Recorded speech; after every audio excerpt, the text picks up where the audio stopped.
Halo bosku semua, selamat datang kembali di channel Petani Sawit dari Nol.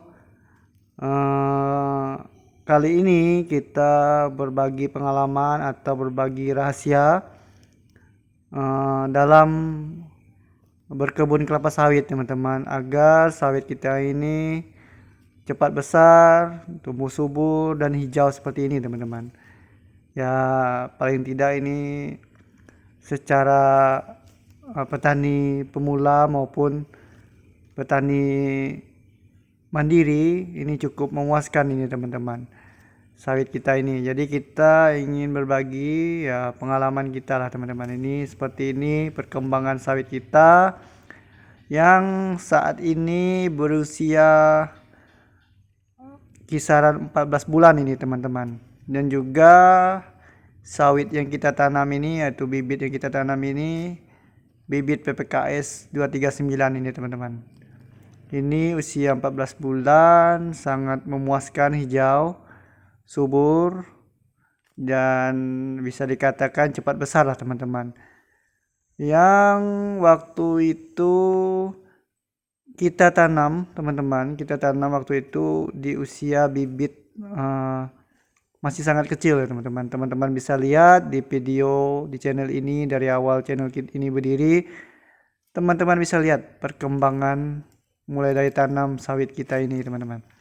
Dulu yang kita tanam pertama di usia 6 bulanan ini teman-teman. Ini sawitnya kita tanam di usia bibit yang masih sangat kecil, yang masih bisa dikatakan pembibitannya masih kecil. Kita tanam ke lapangan, tapi ya kondisi lahannya seperti ini teman-teman, bersih ya teman-teman, jadi aman dari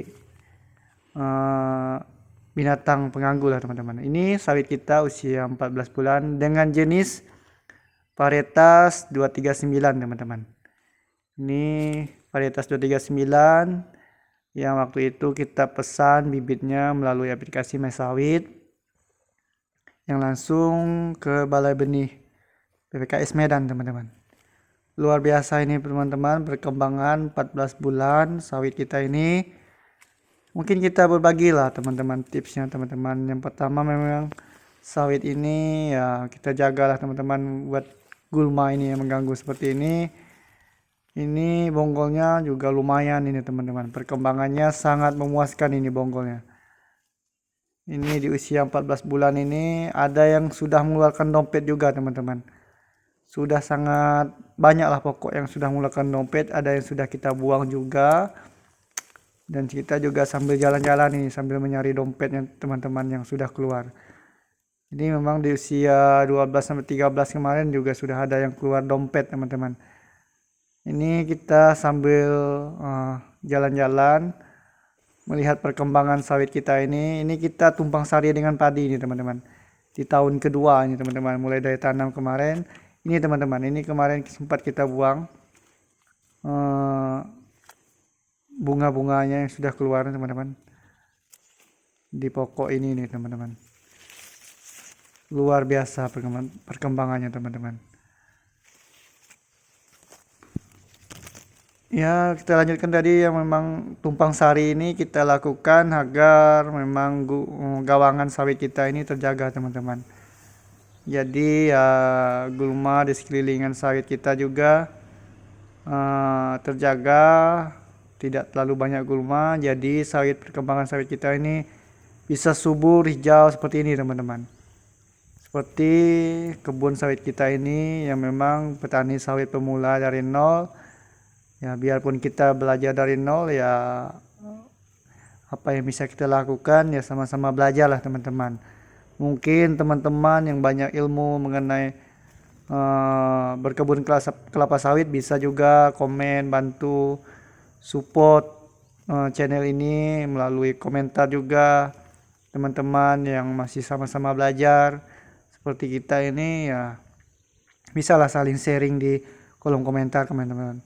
Ini seperti ini lahan kita teman-teman. Ini memang cukup berbukit, tapi perkembangannya bisa dikatakan cukup memuaskan lah, hijau teman-teman.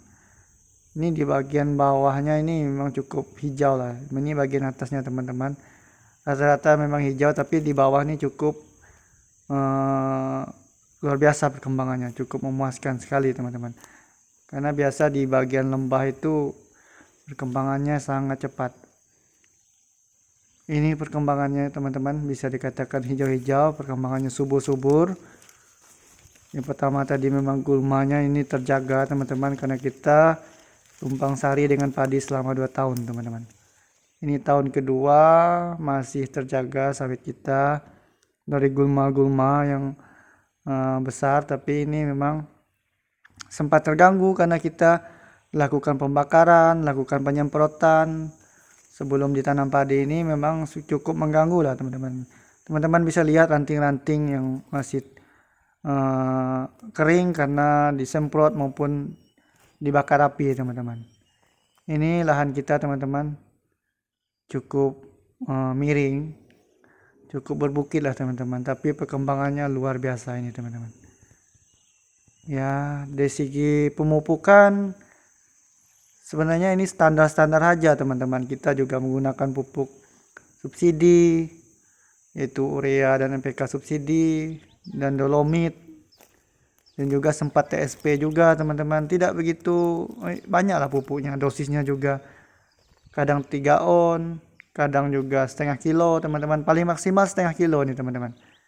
Ini lihat bonggolnya juga cukup memuaskan teman-teman, daunnya hijau-hijau. Ya seperti itulah, memang sawit kita ini harus sering kita jenguk juga ke lapangan, itu menjadi kunci ataupun rahasianya juga. Pemupukannya juga biarpun sedikit tapi rutin ini kita lakukan teman-teman. Biarpun pemupukan kita menggunakan pupuk subsidi, tapi kita rutin minimal ya 3 bulan sekali, maupun kalau sudah telat sekali, kalau pas musim kemarau ya kemarin sempat 4 bulan sekali teman-teman. Tapi habis itu kita genjot lagi pupuknya, dalam 3 bulan sekali harus kita lakukan pemupukan teman-teman. Biarpun ya dosisnya masih di bawah standar, dan dengan pupuk yang semampu kita lah teman-teman.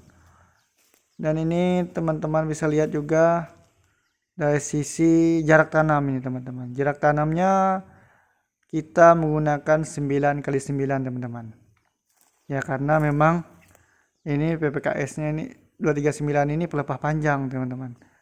Tapi ya sebenarnya standarnya 9,2 lah teman-teman, 9,5 atau 9,5 lah teman-teman. Tapi kita ya cukup menggunakan 99 teman-teman. Ini di bagian atas memang kalau teman-teman ingat atau mengikuti channel ini dari awal, kita juga ada dicampur dengan Simalungun teman-teman, sekitar berapa puluh pokok lah teman-teman, 2 sampai 25, 20 sampai 25 pokok lah Simalungun teman-teman. Tapi memang sudah kita campur di sini, yang di bagian bukit ini yang kita tanam Simalungun teman-teman. Dan itu saja yang mungkin menjadi rahasia mau tips kita dalam berkebun kelapa sawit yang memang masih pemula ini teman-teman. Yang memang ya kunci utamanya memang dari segi gulma, penanganan gulma, pemupukan, bibit lah yang pertama teman-teman, bibit unggul, serta jarak tanamnya juga menjadi pengaruh teman-teman dalam berkebun kelapa sawit ini teman-teman. Yang pertama memang kita harus sering berkunjung juga ke kebun juga teman-teman, karena sawit ini perlu kita lihat perkembangannya ya teman-teman. Mungkin sekian informasi yang dapat kita bagikan. Selesainya teman-teman, salam petani sawit dari nol. Sampai jumpa.